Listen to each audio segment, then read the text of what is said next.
The ToneX One sounds great, but controlling it with a MIDI controller or external foot switches has been a bit of a problem. So we've created a solution with the Pirate MIDI Polar. This is the Plus, and there's also the Mini, which has the same screen but without the foot switches. We've got the Pico, which is tiny, perfect for underneath your pedal boards, as well as the Max, which has a big 4.3-inch touchscreen, 2 foot switches, and all of the Polar devices have a 3.5mm Type A MIDI input jack, so you can control them from an external MIDI controller or the built-in foot switches on the models that have them. We've partnered with Greg Smith, who is the creator of the really popular, fantastically written open source project for controlling the ToneX Ones, and we've created some ready-to-go plug-and-play controllers that you just take them out of the box, connect them to your ToneX One, and away you go. It's that easy, and today I'm going to show you how. So let's take a look at our setup. Here I've got the ToneX One, a Polar Plus, which has the built-in foot switches, as well as an Aero, which is going to be our external MIDI controller. All we need to do is connect the Polar to power. It accepts standard 9V DC input. I've just got a little bit of tape under here to angle it slightly so it's a little bit easier to see. The overhead lights wash the screen out a little bit, but if I tilt it off axis, you can see it's a really nice, easy to read LCD. Then take your USB cable, connect it to your Polar device, and connect the other end to your ToneX One. Now, you want to make sure that this is a USB Type-C cable that can do data as well as power. It's a bit of a gotcha where some cables can only handle power and they don't actually pass any data through.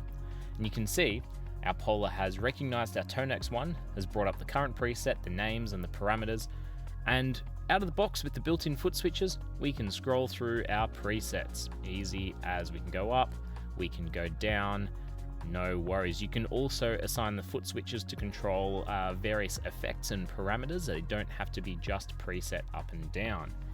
Now, the real beauty is that we can take an external MIDI controller such as the Pirate MIDI Aero and connect it to the Polar to send external MIDI commands. So by default, I've configured the foot switches A and C to just send basic preset up and down messages, but you can configure them to control whatever you like. There's a huge array of parameters on the ToneX One that can be MIDI controlled, pretty much all of them, and that's all possible as well.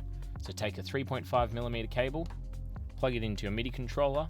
I've got the FlexiPort 1 assigned as a Type A MIDI output, which is very easy to do in our editor software.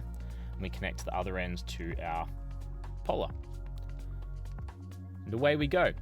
Now we can control it externally, and you'll see the screen update in real time to show the presets. And we can toggle down. You might have these foot switches sent as toggle or as momentary, but it'll work just the same. And this will work with any MIDI controller, not just an Aero or a Pirate MIDI controller. Like I said, you can do the same thing with the Pico, which is even smaller. It's got a teeny tiny footprint, perfect for mounting underneath pedal boards. So we'll unplug the Plus, plug in the Polar with power, a 3.5mm MIDI Type A cable, and USB-C, and it powers our ToneX One. I would recommend powering your ToneX One with an external 9V DC input, as USB power can sometimes be a little bit noisy with all the digital things going on in a typical circuit with the USB connector. It'll work just fine, but if you're after the best possible audio fidelity, that's what I'd recommend. And now, just as before, we can control it externally, and this can mount underneath your pedal board or really anywhere there's space. It is tiny. Now, the newest offering in our Polar lineup is the Max. Let me rub some of those fingerprints off the screen because that doesn't look great. So the Max has a 4.3-inch touchscreen. We've also designed these overlays for our devices. You can see it's a clear acrylic overlay with custom printing and cutouts, and that's perfect as a screen protector to help avoid damage to the screen, which is typically the most expensive component in this product. There's also one for the Plus, which fits over like so, and you can peel off the clear peel when it arrives. And we bundle these in not mounted so that you can decide whether to use it or not.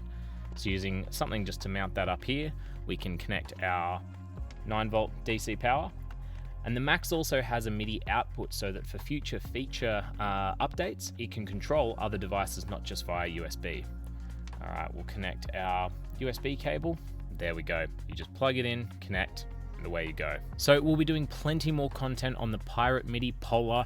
Like I said, this has been done in collaboration with Greg Smith, who has created a fantastic open source project. We'll have that linked below in the description. Check it out.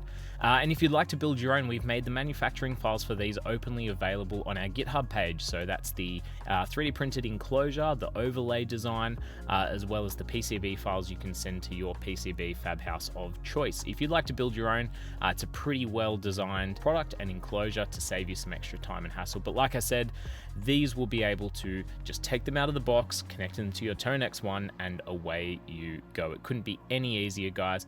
If you have any questions, leave them below in the comments. If there's anything you'd like us to explore with these Polar devices further, then let us know. I'll be doing a full video with a detailed breakdown showing audio passing through and changing parameters and presets in real time.